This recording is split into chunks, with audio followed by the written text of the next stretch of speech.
আজকে আমি আপনাদের দেখাবো ফ্রন্টেকের যে স্পিকারগুলো থাকে, এই ধরনের যে স্পিকারগুলো থাকে, এগুলো আপনি মার্কেটে কিনতে গেলে দেখবেন এগুলো দুটো থাকে, একটা অ্যাম্পলিফায়ার থাকে আর একটা এমনি স্পিকার থাকে, দুটো কানেক্টেড করা থাকে।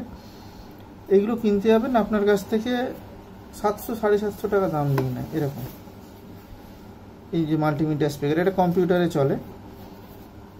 তো এই স্পিকারগুলোর ভেতরে কি থাকে আপনাদের সেটা দেখানোর জন্য, যে খুব সহজে আপনারা এটা কিন্তু বানিয়ে নিতে পারবেন বাড়িতে এরকম।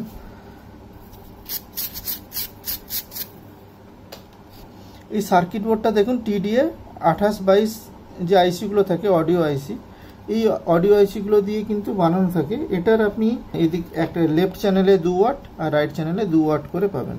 এইখানে দেখুন, এখানে না একটা ট্রান্সফর্মার থাকে, ছোট ট্রান্সফর্মার, সেই ট্রান্সফর্মারটা নষ্ট হয়ে গেছে। এই ধরনের একটা ট্রান্সফর্মার এখানে লাগানো থাকে এইভাবে। তো সেইটার ক্ষমতা বেশি না বলতে এমনভাবে কানেক্ট করা থাকে, মানে কিছুদিন চলার পরে কিন্তু এটা ছিঁড়ে যায়, এই তারগুলো ছিঁড়ে যায় বা এটা নষ্ট হয়ে পড়ে যায়। এটাকে ঠিকঠাক করে কিন্তু ওরা কানেক্ট করে না, যাতে বেশি দিন লংজিভিটি হয়।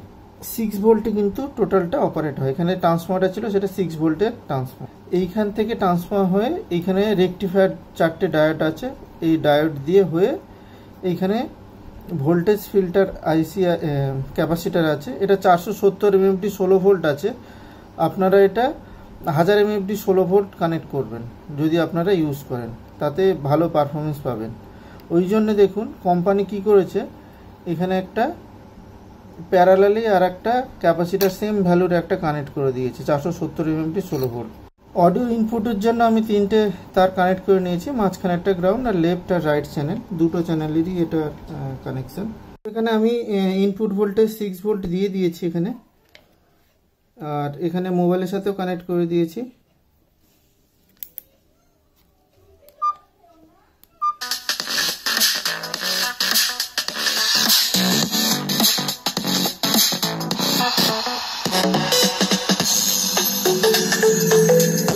এটা যখন একটা ক্যাবিনেটের ভেতর থাকবে তখন কিন্তু এর আওয়াজ আরো বেড়ে যাবে।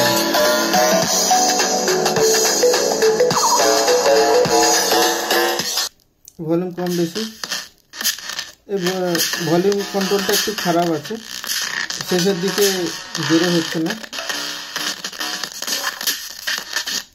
তো আপনারা এরকম একটা সার্কিট বাড়িতে আপনারা বানিয়ে নিতে পারবেন, খুব কম খরচাতেই হয়ে যাবে। এই 700-750 টাকা দিয়ে আপনি না কিনে এরকম ছোট স্পিকারও কিনতে পারবেন। আপনি এরকম স্পিকার দুটো পেয়ার ধরুন 100 থেকে 150 টাকার ভেতরে হয়তো পেয়ে যেতে পারেন, বা আরও কমেও পেয়ে যেতে পারেন।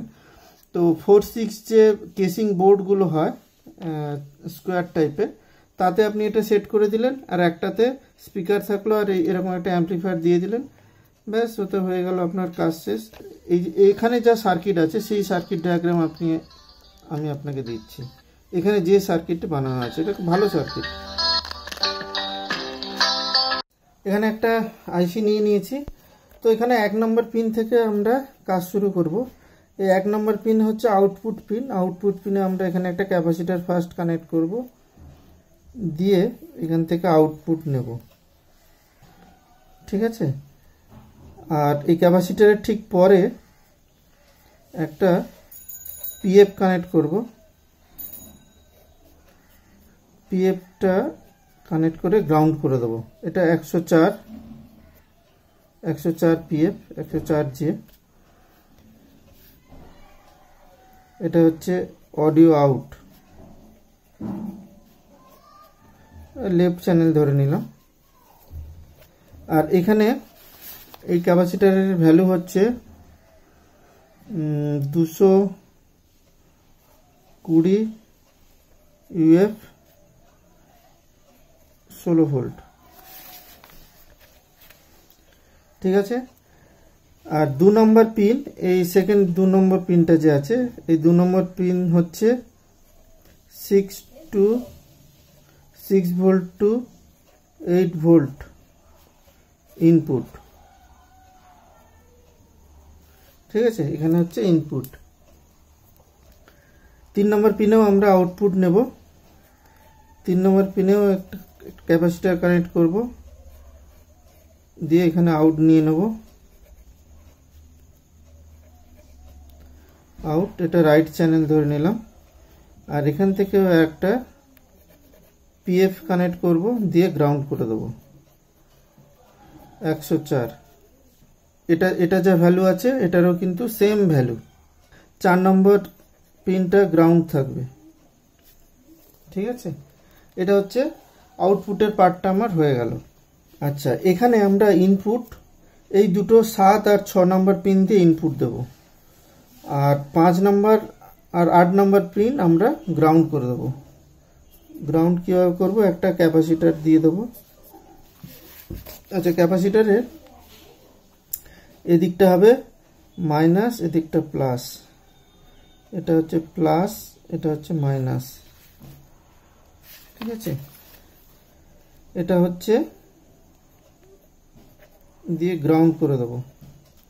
এটার ভ্যালু হচ্ছে 100 ইউএফ 16 ভোল্ট, 100 এমএফডি 16 ভোল্ট, ঠিক আছে। এটা প্লাস, এটা মাইনাস। এবার এটা 7 আর 6 কানেকশন পরে দেখাচ্ছি। 5 নম্বর পিনও আমরা গ্রাউন্ড করব সেম দিয়ে, এটা প্লাস, এটা মাইনাস। এই ভ্যালু আর এই ভ্যালু সেম ভ্যালু থাকবে। এখানে আমরা ইনপুট, অডিও ইনপুট দেবো কি দিয়ে, সোজা অডিও ইনপুটে দিয়ে দিলাম। ধরুন এখানে AU ইন, এখানে ধরুন লেফট চ্যানেল দিয়ে দিলাম। আর একটা রেজিস্ট্যান্স কি করব, এর প্যারালালে কানেক্ট করে এটা গ্রাউন্ড করে দেব। এই রেজিস্ট্যান্সের ভ্যালু হচ্ছে 1K। আর ঠিক এটাতেও অডিও ইনপুট দিয়ে দেবো, এটাও অডিও ইনপুট দিয়ে দেবো। আর এর প্যারালালেও একটা রেজিস্ট্যান্স দিয়ে দেবো 1K। অডিও ইনপুট হয়ে গেল। এই যে এখানে দেখুন, এই যে 1K দেওয়া, 1K দিয়ে এখানে ইনপুট দেওয়া আছে, ঠিক আছে। তার পাশে আরো দুটো রেজিস্ট্যান্স আছে, সেই রেজিস্ট্যান্সটা কি না অডিও ইনপুটে দেওয়া আছে। অডিও ইনপুট হচ্ছে, আমি দেখিয়ে দিচ্ছি আপনাদের। তো 6 পিনের পোটেনশিওমিটার যে এখানে অডিও, আমি এই পাশে অডিও, এই দুটো হচ্ছে গ্রাউন্ড, এই দুটো গ্রাউন্ড করে দিলাম।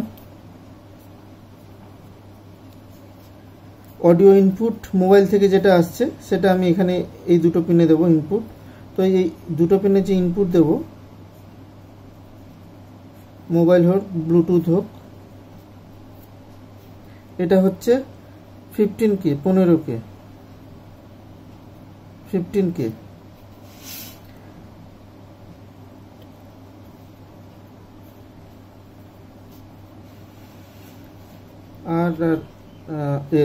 আর এল দুটো ইনপুট, এটাতে 15K, দুটোতে সেম ভ্যালু থাকবে। এবার এইখান থেকে যে আউটপুট যেটা হচ্ছে সেইটা, মানে ভলিউম থেকে যেটা আউটপুট হচ্ছে সেটা এই দুটো পিনে কানেক্ট থাকবে। মানে এইখান থেকে ধরুন এই হয়ে এখানে একটা কানেক্ট হয়ে গেল, আর এইখান থেকে একটা আউটপুট হবে, দিয়ে এখানে কানেক্ট হবে, ঠিক আছে। এখান থেকে অডিও ইনপুট হবে, মোবাইল বা কম্পিউটার থেকে এখান থেকে ইনপুট দিলাম, পোটেনশিওমিটারে গেল, পোটেনশিওমিটার থেকে মাঝখান থেকে আউট হয়ে এখানে আসছে। আর এটা তো ব্রিজ রেকটিফায়ার আছে, এটা আমি আর আপনাদের দেখাচ্ছি না। ট্রান্সফর্মার থেকে ব্রিজ রেকটিফায়ার হয়ে এখানে ঢুকেছে। আর এই ব্রিজ রেকটিফায়ার কিভাবে করা হয় ট্রান্সফর্মার থেকে, মানে এসি ভোল্টেজ থেকে ডিসি ভোল্টেজে, তো আমার ভিডিও গ্যালারিতে দেখুন, ওখানে আমার পুরো ডিটেলসে বোঝানো আছে, সেখান থেকেও শিখে নিতে পারেন, বা অন্যান্য ভিডিও আছে ওখান থেকেও দেখে নিতে পারেন। তো আজকে এখানে ভিডিওটা শেষ করছি, দেখা হবে পরে কোনো এক ভিডিওতে।